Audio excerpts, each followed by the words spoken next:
मोहन मिश्रा जी, हरदोई से। राधा बोले शेरवंश। शेरगंज। महाराज जी, महाराज जी, मेरी उम्र 25 वर्ष है। आपकी प्रेरणा से ब्रह्मचर्य और नाम जप के माध्यम से अध्यात्म मार्ग पर पिछले कुछ महीनों से बढ़ने का प्रयास कर रहा हूँ। महाराज जी, मुझे पूर्व में भोगों के प्रति रहे मलिन मन के प्रति खेद उत्पन्न होता है। मेरा सवाल है कि महाराज जी, हमारे देश में ब्रह्मचर्य जैसे विषय पर बचपन से ही माता पिता और हमारी शिक्षा प्रणाली खुलकर चर्चा क्यों नहीं कर पाती? महाराज जी, वर्तमान में ये कैसे संभव हो पाए? बहुत कठिन है बच्चा। जब उसको चर्चा करो तो लोग उसे दूषित बात समझते हैं, नहीं? जैसे कहा जाए अपने कि भाई आप लोग को एक अवसर मिला है।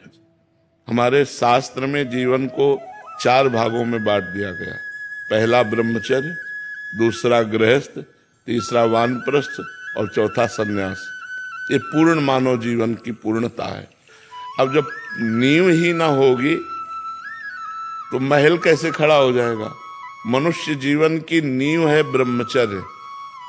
अब छोटे छोटे बच्चों में गंदी बातें आ गई हैं मोबाइल के कारण और कुसंग के कारण। हमारे सामने ऐसे ऐसे बच्चे हैं जो 12 वर्ष 13 वर्ष के हैं और हस्तमैथुन के शिकार हो गए, ये गलत आचरण में आ गए। तो अब उनका जीवन क्या खोखला हो जाएगा? जवानी आते आते वो अपने को खोखला कर देंगे। हमें लगता है कि जैसे पहले गुरुकुल जो होते थे तो उससे हमारे समाज का बहुत सुधार होता था कि बच्चे गुरुजी के यहाँ रहते थे तो वहाँ गुरुकुल में ब्रह्मचर्य की शिक्षा दी जाती थी। शास्त्रों का स्वाध्याय, त्रिकाल संध्या, तर्पण, बलिवैश्य देव, ये सब सिखाया जाता था जो हमारे धर्म का स्वरूप है। अब बचपन से जहाँ वो कुछ बोलना सीखते हैं तो ABCD सिखाई जाती है, आधुनिक शिक्षा सिखाई जाती है। आधुनिक शिक्षा बढ़िया है लेकिन आध्यात्मिक शिक्षा का सपोर्ट होते हुए, पर आध्यात्मिक शिक्षा का सपोर्ट बिल्कुल नहीं है। आज के अध्ययन में बिल्कुल आध्यात्मिक शिक्षा का कभी ये नहीं सिखाया जाता कि प्रातः काल ब्रह्म मुहूर्त में 4 बजे उठो और उठकर अपने माता पिता के चरण छुओ, फिर शौच स्नान आदि करके फिर गायत्री मंत्र जपो, भगवान सूर्य को अर्घ दो, कम से कम 2 काल की संध्या तो करो ही, प्रातःकालीन और सायंकालीन संध्या। तो ये सब कहाँ रह गया? 9 बजे तक तो बच्चे सो के उठते हैं। आजकल तो 11-11 बजे तक लोग सो के उठते हैं। अगर बच्चों को जगाया जाए तो वो जगने के लिए तैयार नहीं। तो आध्यात्मिक सपोर्ट ना होने के कारण हमारी प्रारंभिक दिनचर्या ही बिगड़ जाती है और कोई दिनचर्या नहीं तो आराधना, देव आराधना कैसे होगी? लेकिन गुरुदेव, आपने सच में जीवन बदल दिया तमाम लोगों का। आप आज हम देख रहे हैं हमारे क्षेत्र में काफी लोग ऐसे मीडिया में हैं लेकिन वो अपना चिंतन बदल रहे हैं, अपना जीवन बदल रहे हैं। ये आपकी कृपा से है। आपने लाखों करोड़ों युवाओं का जीवन बनाया है गुरुदेव। ये कृपा बनाए रखना। और हम सच में, ये मेरे जीवन में हुआ है गुरुदेव। महाराज जी, अभी चर्चा चल रही थी इसलिए आपको बता रहे हैं। महाराज जी, पीछे 1 साल से इस पे काम कर रहे थे। एक ब्रह्मचर्य कब, क्यों और कैसे, आपकी मतलब प्रवचनों से और आपने जो आज तक महाराज जी की विशेष सूची में आपको 4 खंड में महाराज जी इसको किया है। जैसे ये कह रहे हैं कि स्कूल में विद्यार्थी आदि या किन्हीं को तो ब्रह्मचर्य क्या है, उसको वीर्य उत्पन्न कैसे होता है, या उसकी रक्षण के लिए क्या क्या हमें ध्यान रखना चाहिए, हमारी दिनचर्या क्या होनी चाहिए, हमारा खान पान क्या होना चाहिए, या अगर विद्यार्थी हैं तो ब्रह्मचर्य कैसे, अगर हम सन्यासी हैं तो फिर ब्रह्मचर्य का क्या महत्व है? बहुत सुंदर लिखा हुआ है। हमारे पूरा संकलन पिछले 1 साल से इस पे हम काम कर रहे थे। बहुत सुंदर, बहुत। तो अभी ये लगभग हो गया 15-20 दिन में महाराज जी, ये सबके लिए, जनसाधारण के लिए वो हो जाएगा। जितनी भी वानियां थी ब्रह्मचर्य पे, उस पे सबसे संकलन करके भी। अब देखो इसमें लिखा है, वीर ही हृदय को पुष्ट तथा कर्तव्यशील बनाता है।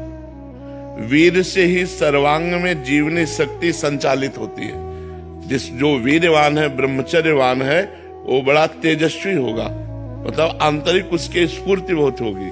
वीर से ही मस्तिष्क शांत और विचार शक्ति संपन्न रहता है। ओवर थिंकिंग, जो निगेटिव चिंतन है, ये काटता है। जो ब्रह्मचर्य है वो गंभीरता और शांति प्रदान करता है। वीर से ही दृष्टि और श्रवण शक्ति स्थिर होती है। वीर से आप जो वीरवान है उनके ज्योति नेत्र की और उनकी श्रवण शक्ति बड़ी पुष्ट होगी। वीर से निर्भयता आती है, वीर से स्वतंत्रता आती है, वीर से उत्साह बढ़ता है, वीरवान साहसी होता है, वीरवान पराक्रमी होता है, वीरवान आलस्य रहित होता है, वीरवान को रोग दबा नहीं सकता, वीरवान निर्बल नहीं हो सकता, उसके अंदर आत्मबल होता है, कलुषता नहीं होती, दंभ नहीं होता, पाखंड नहीं होता, अज्ञान नहीं होता और अविनय नहीं होता। वीरवान विनयी होता है। दुर्गुण दुराचार्य भाग जाते हैं जो ब्रह्मचर्य रहते हैं। जो वीरवान है वो हर कार्य की सिद्धि कर सकते हैं। जो ब्रह्मचारी है वो हर कार्य की सिद्धि कर सकते हैं। जो वीरवान है उससे पुष्ट और स्वस्थ संतान उत्पन्न होती है। जो वीरवान है वो सुंदर होगा, उसमें एक आकर्षण होगा, उसमें सभ्यता होगी, उसमें पवित्रता होगी, उसमें धैर्य होगा, उसमें पुण्य और सद्व्यवहार करने का स्वभाव होगा। वो जो कार्य करेगा वो पुण्यात्मक करेगा और सद्व्यवहार करेगा। कहने का सारांश है कि मनुष्य शरीर में वीर एक महाशक्ति है। जो इसका अधिक से अधिक संग्रह करता है वो उन्नति को प्राप्त होता है। बहुत सुंदर इसमें लिखा हुआ है। बड़े बड़े वैज्ञानिकों का मत है कि सृष्टि के प्रत्येक पदार्थ में कोई न कोई सार तत्व अवश्य होता है। उसी तरह मनुष्य के शरीर का एक सर्वोच्च सार तत्व है वीर्य। इसके बिना वो एक क्षण भी सक्रिय नहीं रह सकता।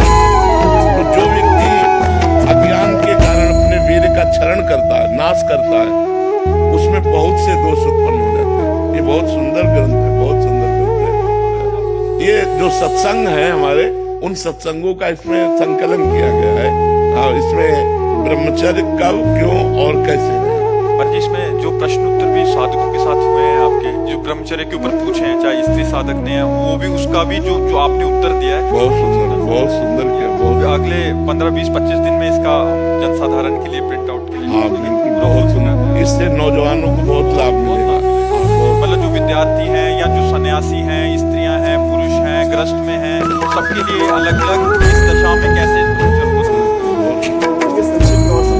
आगे कैसे लोग चले, अभी तो चल रहे हैं। उस समय नाम कीर्तन ये दो ही बजाते हैं। काम का वेग तब हमको व्यतीत करेगा तो विषयांत पुंसास संगास्ते रूप जायते। जब हम भजन छोड़ देंगे और उसी विषय का चिंतन करने लगेंगे तब वो हमारी हालत खराब कर देगा। तो अगर हमारे अंदर काम का वेग आ रहा है तो हम भगवान नाम कीर्तन करने लगे, सत्संग सुनने लगे, तो अपने को दिमाग को हमको उसे हटाना है। हमको या किसी संत से मिल गए, हम चर्चा करने लगे, कुछ ना हो तो मोबाइल से सत्संग लगा लो, कुछ ऐसे सत्संग रखो कि अलग अलग दवा।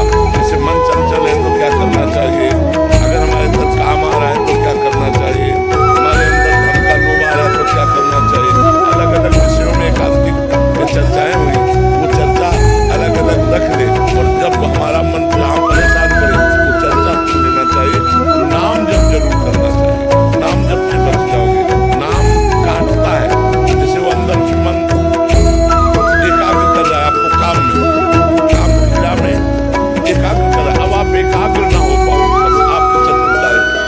अगर एकाग्र हो गए तो संकल्प बन जाएगा, और संकल्प बन जाएगा संकल्प न बनने पाए वो बार बार पेश करेगा, पीछे के संयोग पेश करेगा। जो पीछे गलती हो गई वो सुख आपके सामने लाएगा तो आपको आकर्षित करेगा, आपको हटाना। राधा राधा राधा राधा राधा, और एक बार हटा लिया अब और कोई क्रिया नहीं हो